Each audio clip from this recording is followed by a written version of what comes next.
የዜና መጽሔታችን ስፖርታዊ ጉዳዮችን የሚመለከትበት ሰዓት ላይ ደርሷል። ስፖርታዊ መረጃዎችን ሊያደርሰን ደግሞ አማኑኤል ጸጋይ ስቱዲዮ ተገኝቷል።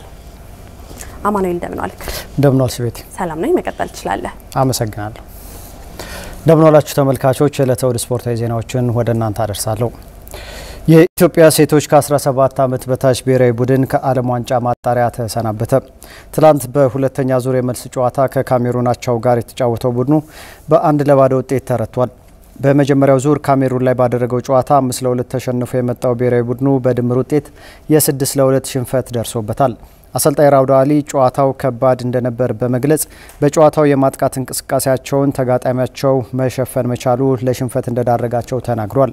የኢትዮጵያ ሴቶች ከ17 ዓመት በታች ቡድን ከ2026ቱ የዓለም ዋንጫ ማጣሪያ ውጭ መሆኑን መረጋገጡን ተከትሎ ቀጣዩን ዙር የተቀላቀለችው ካሜሩን ከዩጋንዳና ኬንያ ጋር አሸናፊ ጋር ትገናኛለች። ዩጋንዳና ኬንያም ዛሬ ጨዋታቸውን ያደርጋሉ።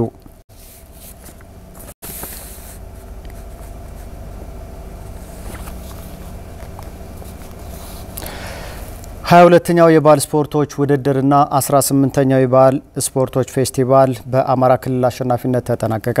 በውድድሩ 7ኛ ቀን ትላንት በተደረጉ ውድድሮች ከተዘጋጁት 25 ነጥቦች 23ቱን በማሸነፍ ቀዳሚነቱን አረጋግጧል። በተለይ አማራ ክልል በኮርባ ውድድር በሁለቱም ጾታና በድብልቅ ወርቅ ሜዳሊያ አሸናፊ በመሆን አጠቃላይ ድል ሲያረጋግጥ የሉካን ቡድኑ አባላት ደስታቸው ወደር አልነበረውም። ታሪኩ አይኔዋ ውድድሩን ሲከታተል ቆይቷል። ተከታዩን ዘገባም አድርሶናል።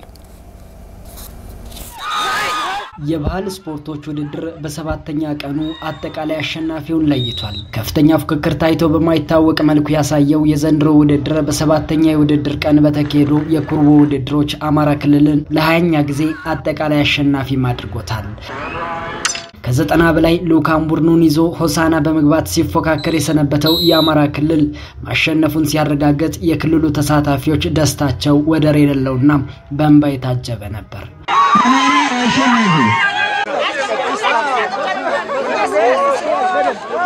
በርካታ ፍጻሜዎች በተከናወኑበት የቀዳሚ መርሃ ግብር በእለቱ ለአሸናፊው ከተዘጋጁት 25 ነጥቦች አማራ ክልል 23ቱን በማሸነፍ በቀደሙት ቀናት የነበረውን ደካማ ውጤት በማሻሻል አጨራረሱንም አሳምሮታል። በተለይ በኩርቦ ውድድር አማራ ክልል በሴትና በወንድ እንዲሁም በድብልቅ የወርቅ ሜዳሊያዎችን ጠራርጎ ወስዷል። የሉካን ቡድኑ መሪ አቶ አዱኛ ይግዛው ስሜቱን እንዲህ ገልጸውታል። እኔ በእጅግ በጣም እንደዘንድሮ ዓመት ደስ ብሎኝ አላቀም እና ከሚገባው በላይ ነው የተደሰትኩት ማለት ነው። አንወዳደርም የሚል ስሜት ዘን ነው የነበረው። ነገር ግን የክልላችን መንግስት እንዲሁ የኛ ቢሮ ኃላፊዎች ስፖንሰር በማግኘት ነው። በጀትም የለንም።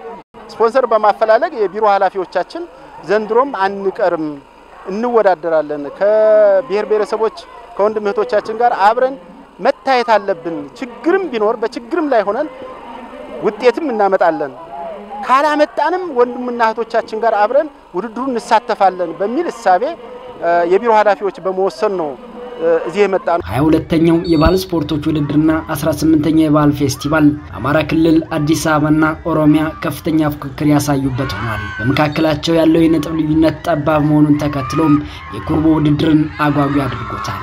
የክልሉ ውጤት በእኛ በኩርቦ ስፖርት የሚወሰን ስለነበረ ሁላችንም በትኩረት ስንከታተለው የነበረው ውድድር ስለነበረ በኩርቦ ስፖርት በሶስቱ በድብልቅ በሴትና በወንድ በመናሸንፍበት ሰዓት ሁላችንም ያው ከስሜት ውጭ ሆነን ነበር ማለት ነው። በደስታ ስሜት ማለት ነው።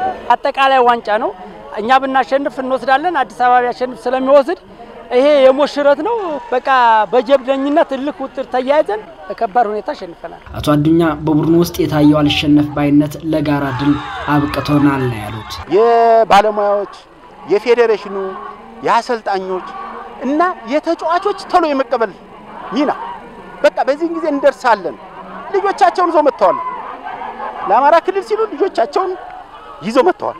ዶክተር ሙለሽ ናት ከቢሮ ኃላፊው ጋር ሽኝት ያረጋችልን።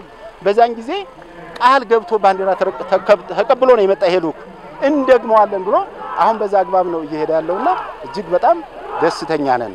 አማራ ክልል በኢትዮጵያ የባህል ስፖርቶች ውድድር ላይ 22 ጊዜ ከተዘጋጁት 20ውን ያሸነፈ ሲሆን ዘንድሮ 57 ነጥብ ይዞ ሲያጠናቅቅ ኦሮሚያ 56 አዲስ አበባ 53 ነጥብ ይዘው እንደማጠናቀቃቸው የባህል ስፖርት የበላይነቱን ለማስጠበቅ ብዙ ስራ እንደሚጠበቅበት ግን ጠቁሟል።